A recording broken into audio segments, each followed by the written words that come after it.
Bonjour à tous et à toutes, j'espère que vous allez bien. On se retrouve aujourd'hui pour une vidéo point lecture et bilan lecture de l'été. Je me suis dit que c'était sympa en même temps que les points lecture de vous faire un bilan lecture de temps en temps pour vous dire un petit peu combien de livres j'ai lus, quels ont été mes livres préférés sur le dernier mois ou sur les derniers mois.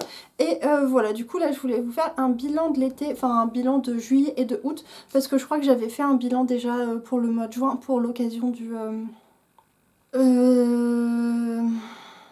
challenge prix Hugo qu'on avait fait avec Chronique Livresque et voilà, bref, alors j'ai pris des notes, hein, c'est pour ça que je regarde mon carnet parce que sinon je me souviendrai pas. Oui, alors du coup le mois de juillet et le mois d'août niveau lecture ça a pas été super folichon. Le début juillet c'était vraiment sympa, j'ai lu des super lectures, j'ai fait la lecture notamment de Fiona Var, la trilogie de Guy Gavrielke que j'ai vraiment adoré, et ensuite à partir de mi-juillet ça a commencé à être un petit peu pas ouf niveau lecture, enfin en fait, j'ai fait des bonnes lectures, enfin, au niveau... Enfin, pardon, attendez, je me plante. Au niveau qualité, j'ai fait vraiment des bonnes lectures, mais par contre, c'est vrai qu'au niveau quantité, j'ai pas beaucoup lu. Enfin, j'ai lu beaucoup moins que d'habitude par rapport à mon rythme habituel et ça m'a un peu embêtée. J'ai eu énormément de mal à lire, j'avais beaucoup de mal à accrocher à mes lectures et à rentrer dedans. J'ai abandonné beaucoup de livres, enfin, j'ai mis beaucoup de livres en pause, chose qui m'arrive assez rarement parce que... Enfin, ça m'arrive de mettre des livres en pause, mais là j'en ai abandonné 4 au cours de l'été. Je dis abandonné, mais c'est pause, mais longue pause, disons, je sais pas si je les reprendrai un jour. Notamment d'ailleurs 3 lectures que j'étais persuadée que j'allais adorer, et une que j'ai prêtée, enfin que j'ai donnée à ma mère, du coup je l'ai plus ici, mais enfin bon bref. Et voilà, vraiment c'était un été où j'ai eu beaucoup de mal à lire. En fait, j'avais du mal à m'investir dans mes lectures, j'avais du mal à rester concentrée, j'avais du mal à faire des grosses sessions de lecture. Et j'ai commencé plein de choses qui me plaisaient pas. Enfin, j'ai eu un peu de mal en fait. Bref, tout ça pour dire, j'ai eu un peu de mal avec la lecture cet été. Mais par contre, j'ai quand même fait d'excellentes lectures. J'ai pas lu énormément, mais parmi les lectures que j'ai faites, j'ai eu vraiment de très bonnes lectures que je vous présenterai après du coup. Alors du coup, en termes de chiffres, au mois de juillet, j'ai lu 6 romans, ce qui est pas énorme par rapport à ce que je lis d'habitude. Mais j'ai lu 2 énormes pavés, parce qu'en fait c'est le mois de juillet, c'est le mois où j'ai lu Fiona Var, la trilogie Fiona Var, et c'est aussi le mois où j'ai lu la plus grosse partie du tome 4 du livre des martyrs, qui était quand même un morceau de bravoure. Le tome 4 du livre des martyrs, il était dense, il était long, bon, de toute façon c'est des gros pavés à chaque fois. Et du coup, toujours pour en termes de chiffres, au mois d'août, pardon, j'ai lu 8 livres. Donc voilà, ça fait pas énormément de livres lus quand même sur l'été quand on pense que... Enfin, moi je sais que je lis beaucoup plus, enfin bon, on s'en fiche, on va pas épiloguer. Et comme je vous le disais tout à l'heure, j'ai abandonné 4 lectures sur l'été, que je vais vous les présenter maintenant, comme ça ce sera fait. J'ai abandonné du coup, enfin j'ai abandonné, mis en pause, voilà, là je suis à la page 66 sur 380. Dame sans cavalier, enfin je sais pas, oui c'est Dame sans cavalier, le premier tome c'est Veuve guerrière, de Alejandro Valdivia, qui est un livre que j'avais eu parce que l'auteur était en dédicace et, devant ma librairie et tout. Et en fait j'ai commencé ce livre et j'ai pas du tout réussi à accrocher. Alors peut-être je vais essayer de le continuer quand même, hein, parce que 66 pages... je trouve que c'est pas beaucoup pour se faire un avis ou pour décider d'abandonner ou pas. J'essaierai d'aller jusqu'à la page 100, mais vraiment j'ai commencé, j'accrochais pas du tout. Je trouvais que tout était super confus, j'arrivais à accrocher à rien, ni au perso, ni à l'intrigue, ni à l'univers, parce que tout était tellement confus que j'avais pas, voilà, de point d'accroche, et j'ai pas aimé le style. Bon, franchement pour l'instant j'en ai pas un excellent avis, mais vous arrêtez pas à mon avis, parce que comme je vous l'ai dit, j'ai lu que 60 pages, donc je trouve que c'est assez peu pour faire un avis décidé. Mais à chaque fois que je me dis il faudrait que je continue, que je retourne dedans, bah j'ai un petit peu de mal, j'arrive pas à le reprendre. Donc voilà, ça c'est mon premier abandon, livre en pause. Ensuite un livre, j'ai honte en plus, c'est une lecture commune que j'avais organisée sur le Discord au mois d'août, oui c'est ça, au mois de juillet, au mois d'août je sais plus, au mois de juillet je crois. Le Moineau de Dieu de Marie Doria Russell, qui est un gros pavé quand même, de combien de pages il fait? Oui, de 800 pages, qui est un des livres, je crois que c'est Michaela du livre ouvert, Michaela pardon, du livre ouvert, qui a eu un énorme coup de cœur sur ce livre, et moi je suis allée jusqu'à la moitié. Ouais ça, je suis à la moitié et... En fait, une fois que je suis dedans, je suis à peu près bien, mais je l'ai mis en pause un moment parce que j'avais plus envie et j'arrive vraiment pas à me remettre dedans. Il y a un truc qui me gêne dans cette lecture, il y a un truc que j'aime pas. Alors il y a des persos que j'aime pas, mais ça arrive. Mais il y a un truc que j'aime pas dans le ton, dans la narration, je m'ennuie et j'accroche pas. Ça c'est une des lectures où j'étais absolument persuadée que j'allais adorer, que ça allait être un énorme coup de cœur, et en fait... pour l'instant pas trop, donc voilà. Et du coup dernier livre que j'ai abandonné, pardon, du coup dernier livre que j'ai abandonné, et pour le coup c'est assez récent, c'est du coup Bios de Robert Charles Wilson. Ça c'est chez ActuSF, mais je crois que c'est une parution assez ancienne, en tout cas je l'ai eu d'occasion celui-ci. Robert Charles Wilson, c'est un auteur que j'adore, c'est vraiment un de mes auteurs préférés en science-fiction. J'ai adoré la trilogie Spin, qui est vraiment une de mes trilogies préférées. Spin, c'est un de mes romans préférés au monde, tellement j'avais adoré ce livre. J'avais adoré aussi Darwinia, j'avais beaucoup aimé Les Affinités. Enfin, c'est un auteur avec qui j'accroche vraiment bien et que j'aime beaucoup. J'adore sa sensibilité et j'adore sa manière à chaque fois de nous balancer d'énormes questionnements sur physique ou métaphysique, sur les mystères du monde, de l'univers, des vies extraterrestres, et toujours avec des personnages super humains. Il y a toujours, à chaque fois c'est ce que je dis quand je vous parle de cet auteur, mais je trouve qu'il y a toujours un équilibre parfait entre l'émerveillement scientifique, comme on dit en science-fiction, pardon, et la psychologie des personnages, le fait qu'on aime les personnages. Et c'est un auteur que j'adore, mais alors avec celui-ci, j'ai pas réussi à accrocher. Alors j'ai adoré le prologue, et ensuite j'ai commencé à décrocher en fait.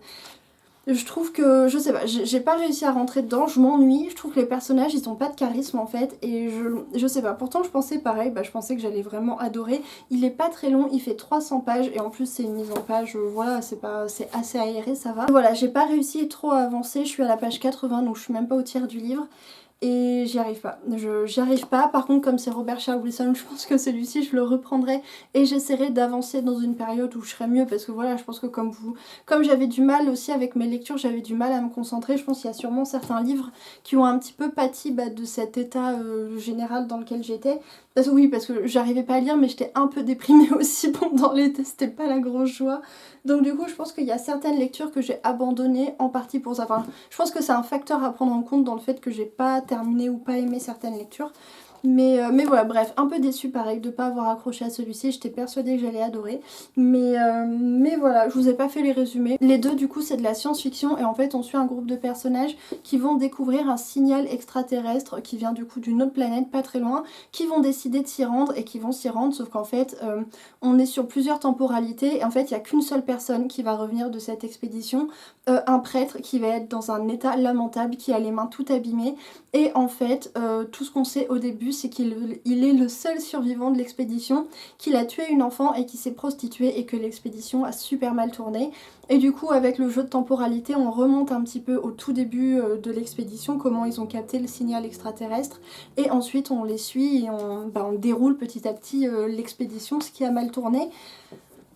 Voilà, ça du coup c'est également de la science-fiction, et on suit en fait un personnage d'une jeune femme qui s'appelle Zoé, qui a été entièrement conçue génétiquement pour s'adapter et survivre sur la planète j'ai oublié, sur la planète de Isis, qui est un endroit avec un écosystème extrêmement dangereux. Rien que les particules qui sont dans l'air peuvent tuer un être humain en quelques minutes, et donc du coup c'est tout à fait hostile c'est un environnement qui est très hostile à l'homme, et du coup des sociétés ont créé cette jeune femme pour qu'elle puisse s'adapter à cet écosystème et faire des recherches sur la planète.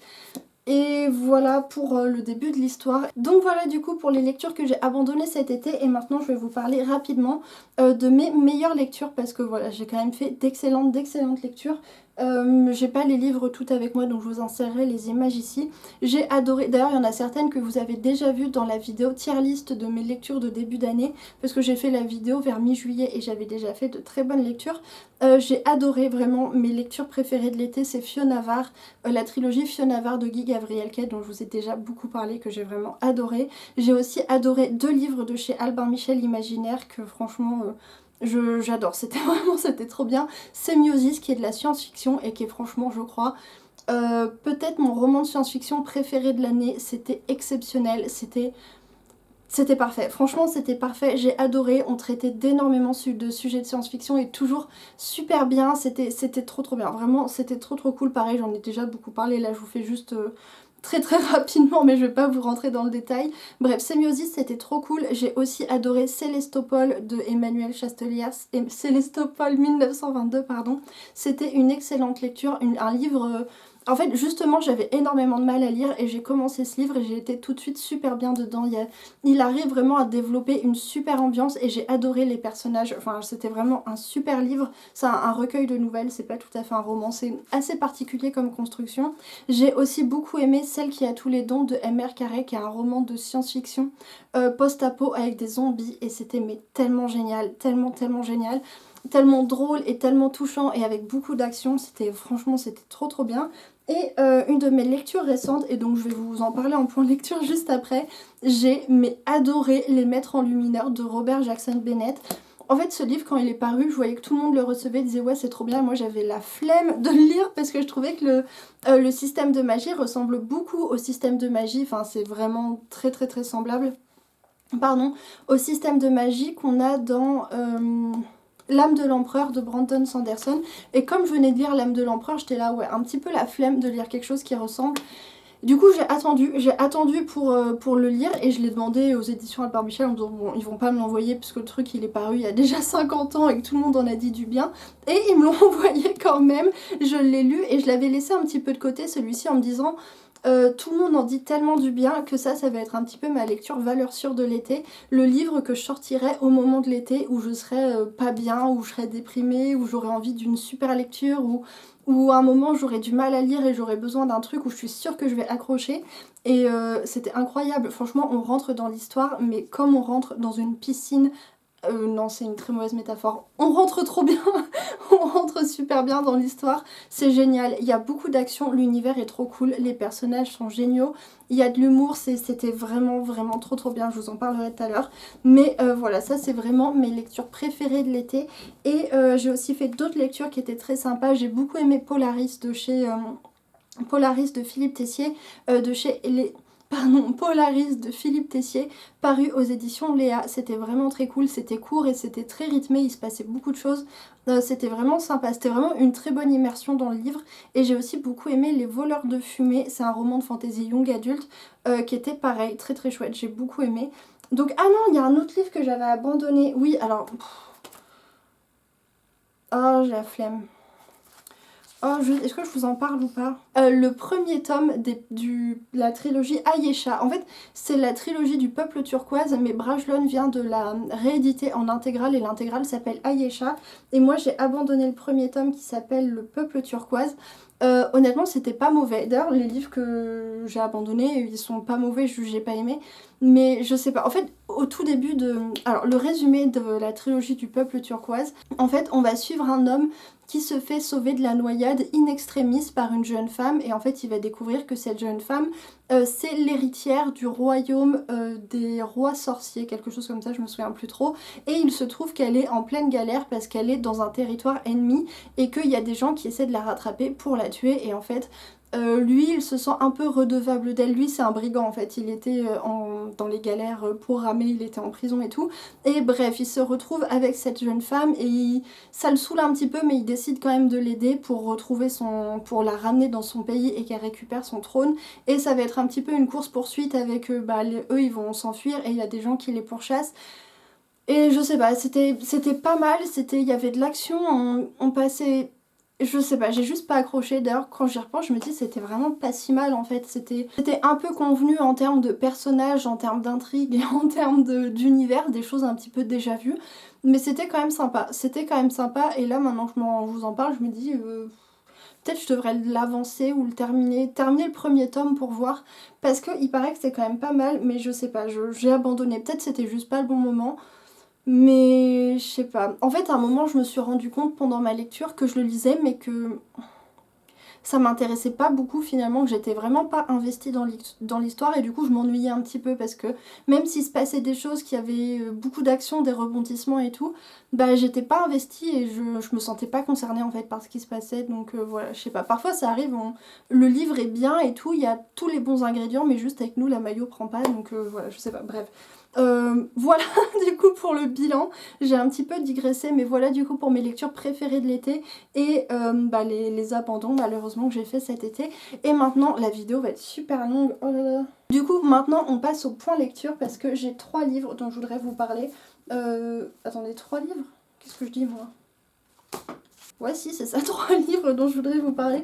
Mais celui-ci, je passerai très rapidement dessus parce que c'est une suite de saga.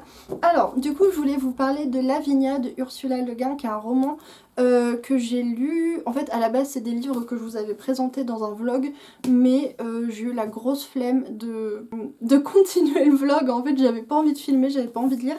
Du coup, j'ai laissé tomber le vlog et du coup, je vous refais le point lecture. Alors, du coup, Lavinia, c'est un roman d'Ursula Le Guin dans lequel on va suivre l'espèce de biographie fictive du personnage de Lavinia, et en fait là où le concept est super intéressant, et c'est ce qui m'avait attiré en fait au début pour lire ce roman, bon déjà parce que c'est Ursula Le Guin, mais aussi le concept je trouve super intéressant, et j'aime vraiment le côté, enfin l'aspect féministe en fait de la démarche. En fait Lavinia c'est un personnage de la mythologie et des légendes mythologiques, parce que c'est la femme du personnage de Énée, et Énée c'est le personnage principal, c'est le héros de l'épopée de l'Énéide par Virgile, et c'est vraiment une épopée super importante dans toute la mythologie et tout.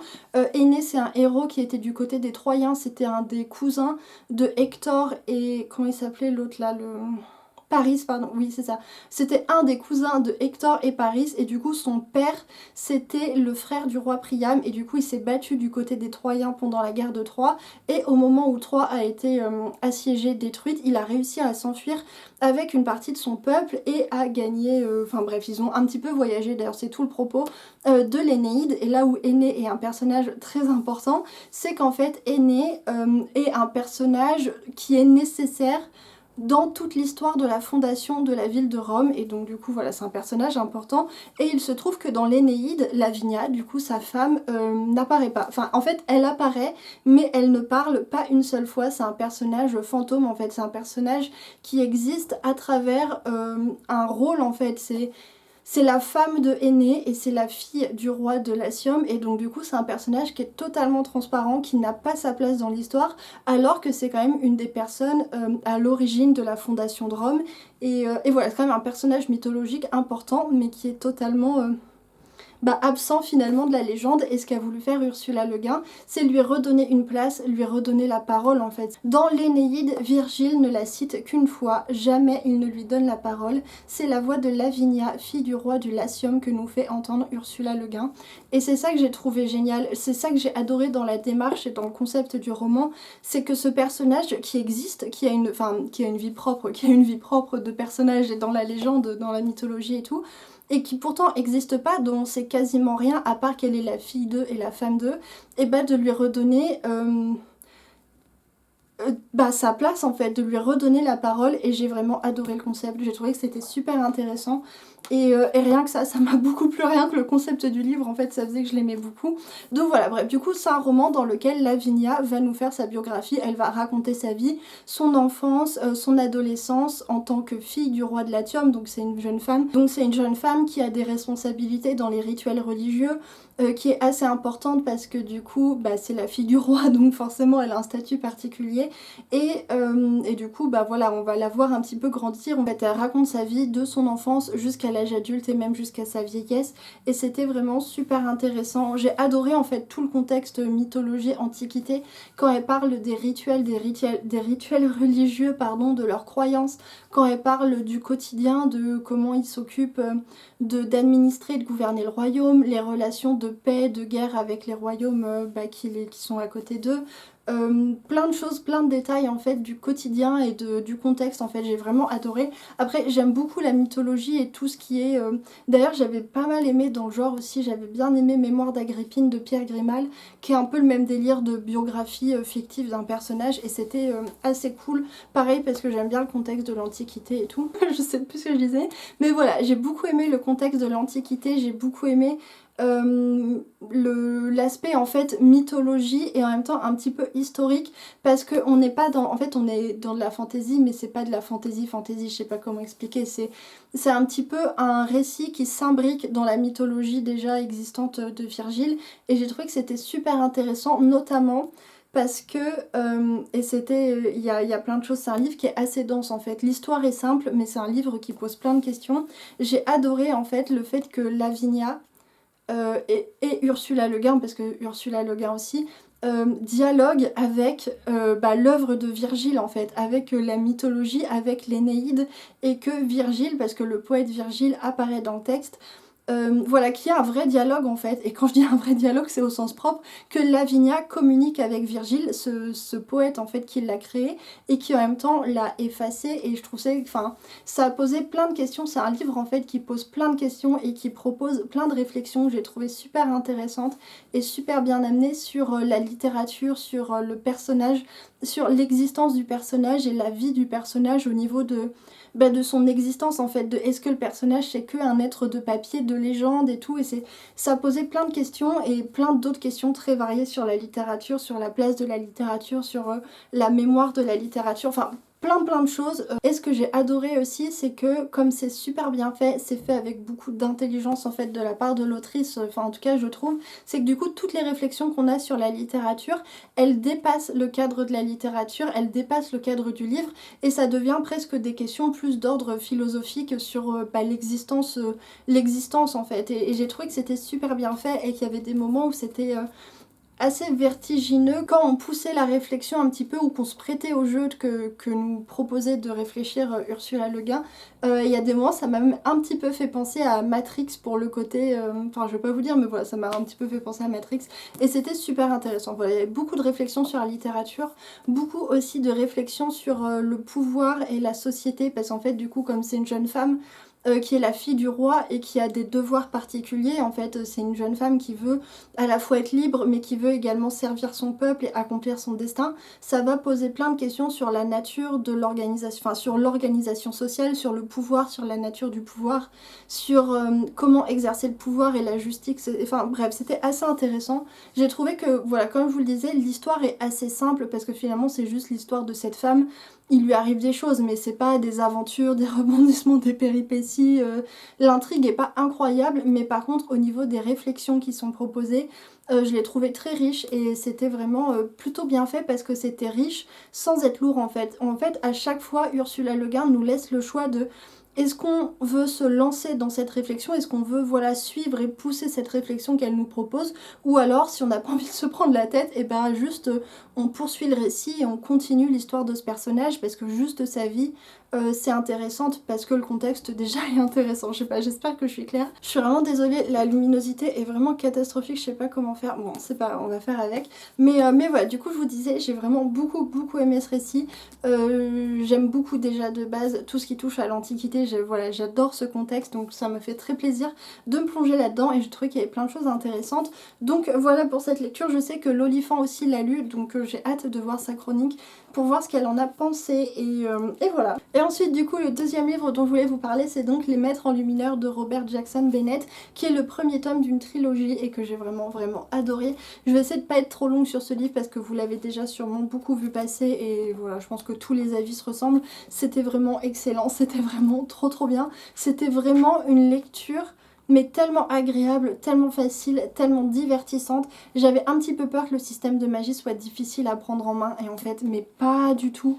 Pas du tout, tout coule de source en fait, tout est si facile, enfin vraiment, c'est un roman de fantasy qui est, et encore plus que, parce que je sais qu'il va y avoir des comparaisons à Brandon Sanderson, j'aime pas trop comparer des auteurs et tout, mais là la comparaison se prête bien parce que le système de magie se ressemble et que c'est deux auteurs qui, sont un peu sur le même tableau, c'est-à-dire des systèmes de magie et des intrigues complexes, mais des livres qui sont faciles à lire.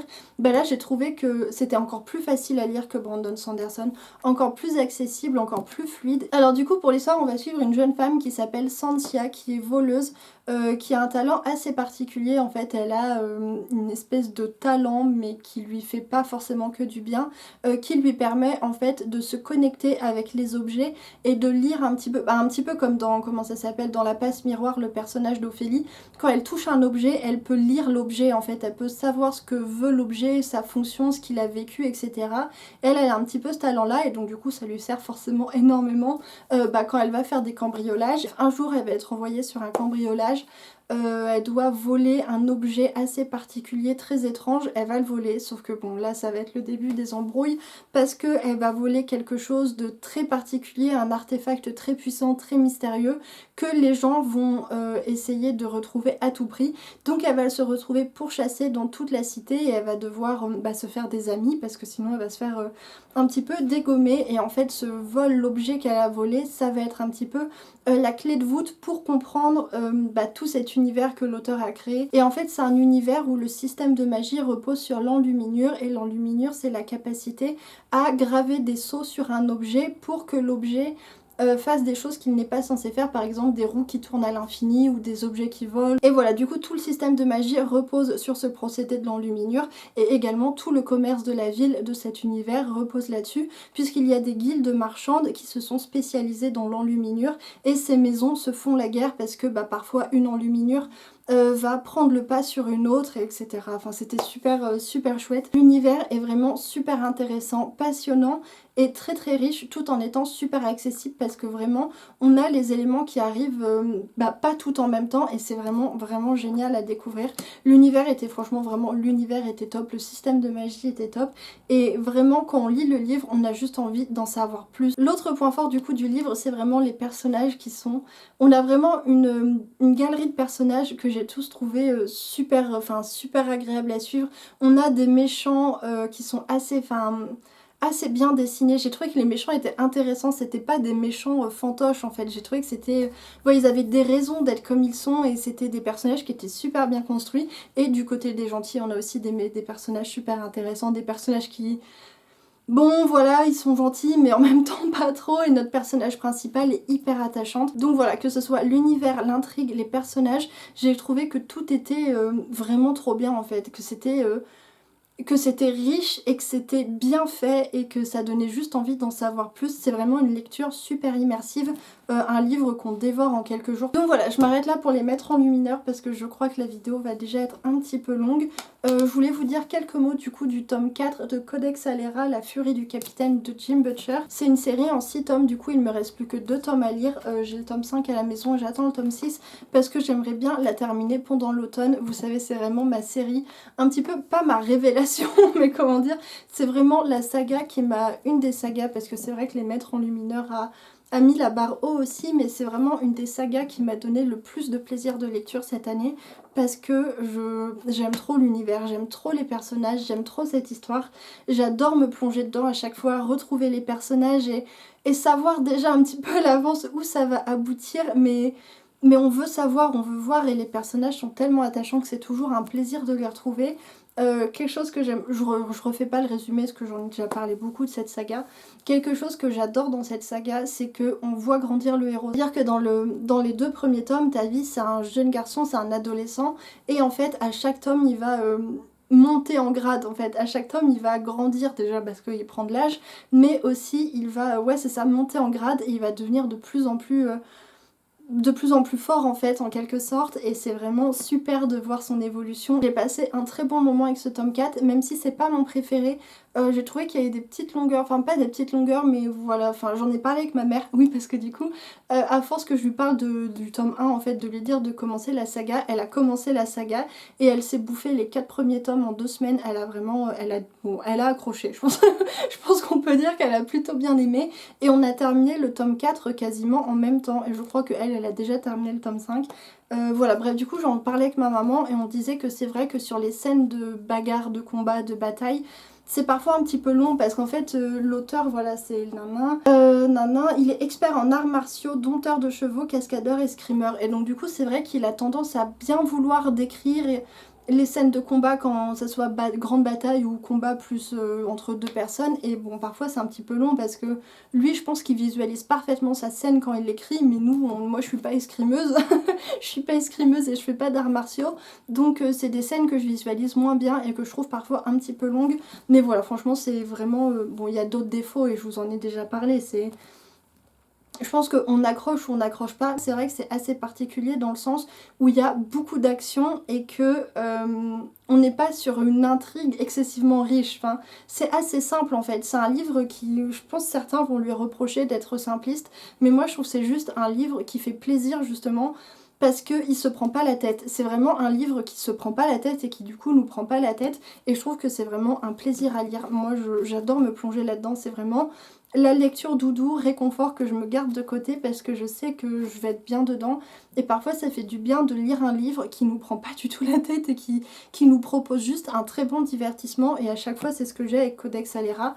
Donc voilà. Donc voilà du coup pour cette vidéo point lecture et bilan. J'espère que ça vous a plu. J'espère que je vous ai donné envie voilà, de découvrir les livres dont je vous ai parlé. Et voilà, du coup sur ce je vous souhaite une bonne semaine, de bonnes lectures et je vous dis à bientôt pour une nouvelle vidéo.